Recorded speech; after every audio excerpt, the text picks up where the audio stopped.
40 வருடமாக அல்லாஹ்வை மறந்த ஒருவர் இந்த சபையில் இருக்கிறார். அவர் எழுந்து சென்றால், அவர் சென்று விட்டால் மழை கிடைக்கும், துஆ கபூலாகும்.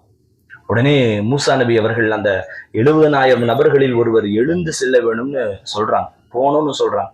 யாராவது இங்க இருந்து இந்த பாவம் செஞ்சவங்க எந்திரிச்சு போங்கன்னு சொன்னா எந்திரிச்சிருவோமா?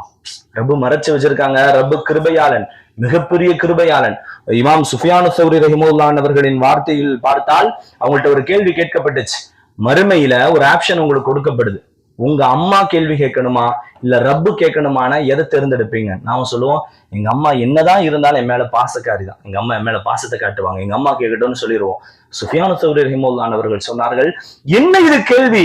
என் ரப்புல் ஆலமீன் கேட்க வேண்டும் என்று சொல்வேனே தவிர என் தாயை நான் தேர்ந்தெடுக்க மாட்டேன் என்றார்கள். காரணம் என்ன தெரியுமா?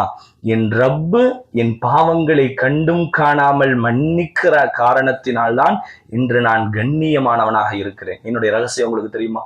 அவரவர்களின் ரகசியம் மற்றவர்களுக்கு தெரிந்து விட்டால் ஒரு கணவனின் முகத்தை ஒரு மனைவி பார்க்க முடியாத சூழல் இன்றைய காலங்களில் இருக்கிறது. ஒரு மனைவியின் முகத்தை ஒரு கணவன் பார்க்க முடியாது. அல்லாஹ் பரிசுத்தமான வாழ்வை தருவானாக. ஆக ரப்புல் ஆலமீன் அவ்வளவு கிருபையாளன். அந்த ஒரு நபர் அங்கிருந்து ஒரு சொட்டு கண்ணீரை பூமியில் வடிக்கிறார், அல்லாஹ் வானத்தில் மழையை கொடுத்து விட்டார். மூசா நபிக்கு ஆச்சரியம், என்னடா அவர் எந்திரிச்சே போலையே, மழை வந்துருச்சே. ஒரே ஒரு சொட்டு கண்ணீர், கையை ஏந்தி இப்படி அழுது புலம்பி நெத்தில காப்பு காய்ச்சி அப்படியெல்லாம் இல்ல, ஒரு சொட்டு கண்ணீரை அல்லாஹ்வை அஞ்சி உளமாற சரியாக நாம் அல்லாஹ்விடத்தில் கேட்டு விட்டால், நான் சொல்கிறேன், இதைவிட சிறந்த ஒன்று உலகில் கோடி ரூபாய் கூட நமக்கு தரார். துஆ செய்யலாங்களா?